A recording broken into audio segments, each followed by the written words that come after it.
Warning, censorship. Warning, censorship. Because people are finally waking up and unifying. And right when we start to wake up, we do something like this. This will be looked at as if the U.S. Capitol building. If we rip this thing down, we'll be no better than them. And you know how far back that'll push our cause? All we've done for 9 months will be gone. Because some yahoos decide to rip down a fence. Makes no sense. I believe it's very important in this country that we have the freedom to worship. It's paramount.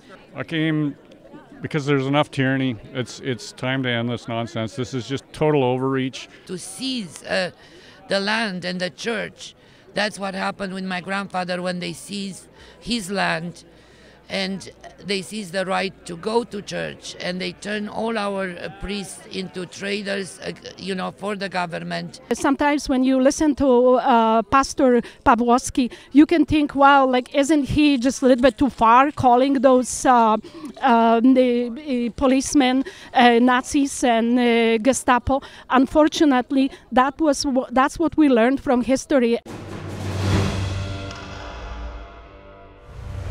Sheila Gunn Reid for Rebel News, and I'm just pulling up on the site of GraceLife Church. Now, this is the church that has been locked down, technically seized by the provincial government and turned, for lack of a better phrase, into a heavily fortified RCMP garrison. Now, you would think, based on the police response and the government response, that they were running guns or trafficking children or some other very real crime or threat, based, of course, on the police response. But the crime happening here is that a group of Christians want to gather unmolested by the state. Now, some of you will recall this is the home church of Pastor James Coates, who had been locked up, I suppose, in a spiritual battle with Alberta Health Services. That's a provincial health authority here in Alberta, because Pastor Coates said that he could not abide by the public health orders and at the same time abide his conscience and his obligations to God and his congregation.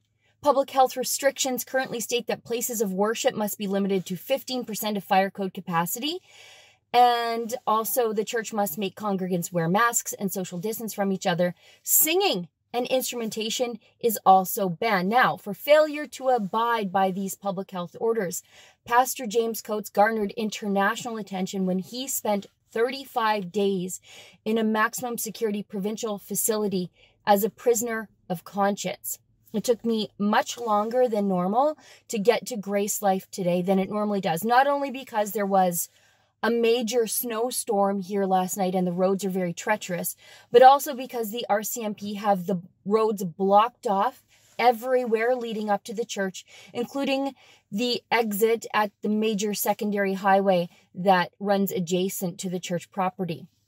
Now, since today is the first Sunday morning since Alberta Health Services used the National Police Service to seize a church and lock it down under 3 layers of fencing and a tarp, I do know that people have organized to come to the church site from all across the province and even from neighboring provinces to show support for the congregation in their ongoing stare down with the government. And I want to be perfectly clear.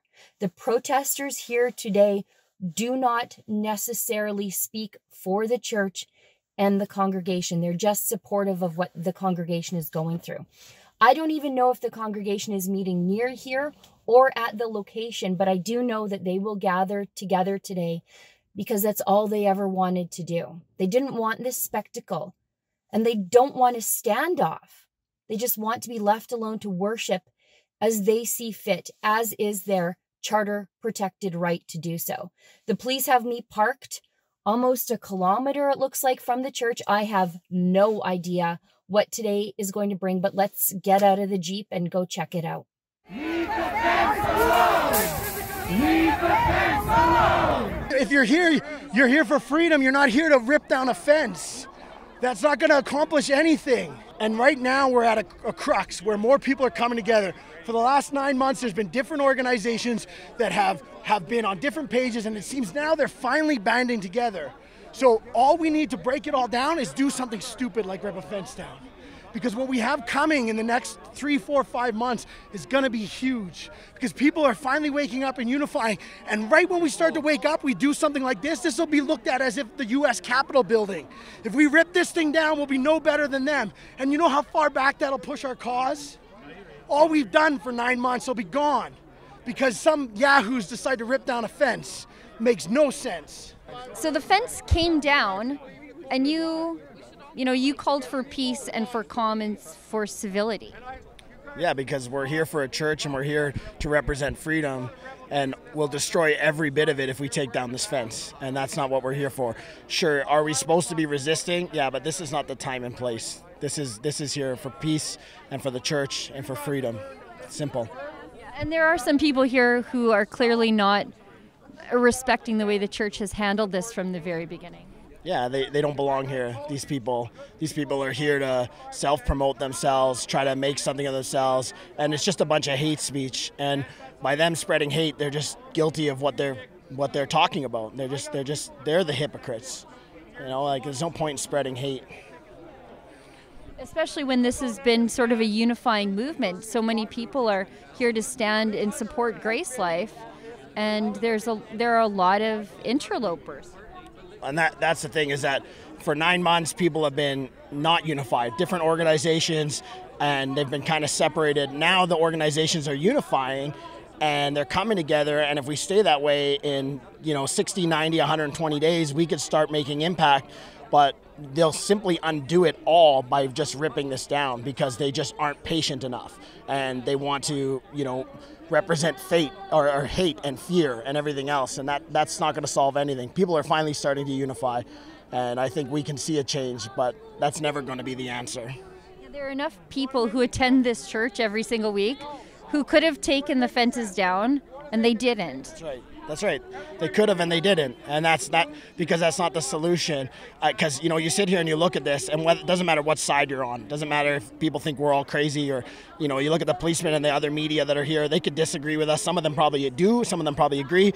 But what they all do, I guarantee you, is they respect the show of camaraderie. They respect the show of community and unification, and they can embrace that. But the minute it goes bad, all that respect goes out the window. And that's how we're going to turn people's minds and hearts, is by showing them peaceful unification, and they'll respect. It's to the point that it's almost emotionally moving to see this, and they feel it, and people that don't believe will feel it, and that will all be destroyed with hate if they rip things down. Then sings my soul, my Savior God to thee. It's more than just the church. It's about our freedom of rights. It's about being free to be who we are. And then what happened with the church, it's above the law, in my opinion, because I came from a communist country, and to seize the land and the church, that's what happened with my grandfather when they seized his land. And they seize the right to go to church, and they turn all our priests into traders, for the government. And this is more about, it's more than COVID, it's more about the mask. It's about the rights to seize the land, which doesn't belong to the government. It's a private land. What's next? Are they going to come and take my car and my business and my house? That is the question. I am here today for the freedom. I came 37 years ago to Canada for freedom, and here I am fighting again for freedom. Freedom! Freedom! I came because there's enough tyranny. It's time to end this nonsense. This is just total overreach. 2 fences with a black tarp to do whatever behind there. It's wrong. This is what you heard about in Russia, like behind the Iron Curtain years ago, and I never dreamed that it would happen within an hour of my house. Never in 1,000 years. So I felt like I had to be here today to support this church and to stand up for what's happening here, what it represents on a bigger scale. I believe it's very important in this country that we have the freedom to worship. It's paramount. We think food is important, but when we stand before God's gates, we honestly have to say, who did we serve, man or God? And God is number one. I think it's a sad situation. This is the first time in the free world, in the history, I think, of the world that a church has been shut down. And so we'd like to help it peacefully go a different direction. Great is thy faithfulness, Lord, unto me. Why we came down? Because we're Polish. We lived through that communism, and this is like reliving history. I came as a political refugee to Canada back in 1986. I got out of jail because I was involved in the Solidarity movement when we stood up to the communist government. And after leaving jail, I was like a young girl those days. And I had no future in Poland because I was being persecuted by the government. And at that point, I've decided to seek refuge in another country as a political prisoner. So I had some other options, other countries, but I chose Canada because I've heard this is the country that there is freedom. And I came here, I built my life, I raised my children, I succeeded, and right now it's like reliving my history. And what I'm seeing, what's happening here, how we are being persecuted, the people who are standing up and trying to find other sources of information. And this is why I appreciate Rebel Media. You guys are like during those communist time, we had Radio Free Europe, where we would get the information. At those days, if you were listening to that Radio Free Europe, what would they do? Your neighbors would actually snitch on you, and you could go actually be persecuted for listening to the truth. And I always try to teach my children about how important freedom is. And unfortunately, they are being brainwashed by the system, and they're not really, they don't listen, which is really hard. So I'm here to support this church, just so people know this is like freedom is not given to you. You have to stand up for freedom. And if they're attacking churches, what's going to happen next? Yes. And so, Father, I pray that you would thwart the plans of the evil. Yes. I pray that your kingdom would come and your will would be done on earth as it is in heaven. I think it's important that we, as it says in Hebrews, to stand with our brothers and sisters who are being persecuted, who are being kept from worshiping, who are being put in jail. And so that's exactly why I'm here. I want to stand with my brothers and sisters, and I want to see the gospel proclaimed in all the earth. That Jesus Christ is Lord, and that He is the only way that we find forgiveness for our sins and get eternal life. Now, I think the government misunderstands that this is about a building, because it's really not, is it? You're right. I think it's about freedom to gather, freedom for religion. It's about enabling people to make choices for themselves and not being a socialistic communist nation. So I think it's vital that we are standing up for what we believe, standing up for what's right, and really reaching out and trying to make sure that everybody gets to hear the gospel and gets to live in a free country. We hope that Canadians will stand up like the Americans and fight for our country. We want the rise up for America. We want rise up for Canada here. And we want the people to go back into the schools, the legal system, the banking system, our government, and bring back our Charter of Rights and Constitution and get rid of the open society and let our children learn what is true and right and what goes back into our country that's true and right. None of this selective politics and this boutique politics that we are seeing today. I came here to support GraceLife because I'm here to support freedom. And I've been here to support freedom for about 14 months now. And it seems like finally it hit the news outside of you guys. And so there's a little bit more presence and awareness happening here. And I came to support the stand for our freedoms, and that includes our freedom of religion and our freedom to peaceful assembly. You're on the wrong side. Only message for the government. Yeah, I'd say if we could just all follow science, and that we'd all be a lot happier and supportive. It's very unbelievable. And I don't know why the government allows such a thing happening and what is going to really happen next. What's next? And I'm grateful for all these people being here today because that shows we are patriots and we want to save Canada from communism and from dictatorialship. Sometimes when you listen to Pastor Pawlowski, you can think, wow, like, isn't he just a little bit too far calling those the policemen Nazis and Gestapo? Unfortunately, that's what we learned from history, and not just like official books, but also from our families, our grandparents, who were telling us that's what happened when church collaborated with Nazis. And that's when we felt betrayed, because to us, during the communist, church was the place where we could gather together.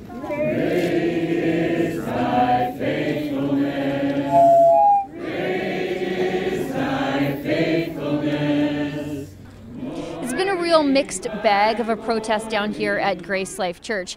Prayers were said, hymns were sung, and approximately 800 people from all across Alberta stood on the Range Road in front of GraceLife Church to show support for their congregation in their battle against the government. Now, a lot of people who are obviously passionate about the cause of religious freedom were here today, but they don't necessarily speak for the church.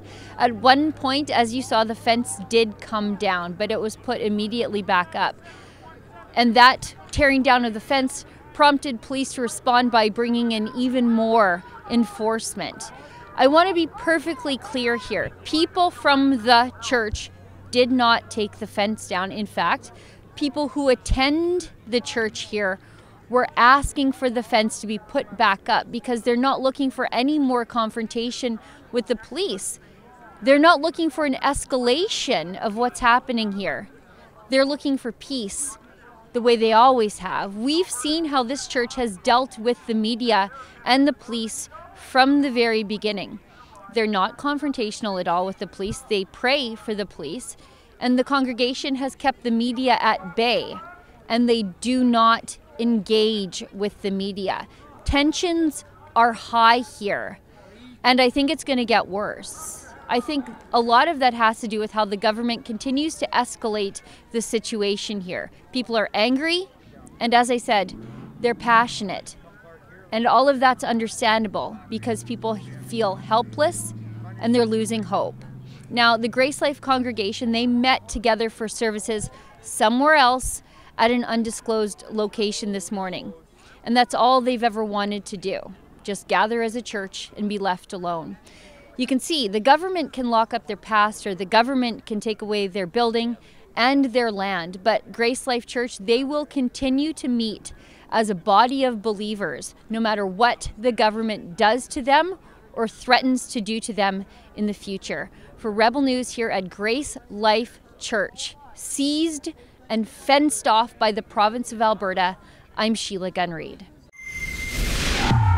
At Rebel News, we tell the other side of the story. In particular, here at GraceLife Church, we're telling the story of heavy-handed government crackdowns on churches and religious freedom during the pandemic. Now, because we tell the other side of the story, YouTube has completely demonetized us, and it's only a matter of time before we are eliminated from the platform altogether.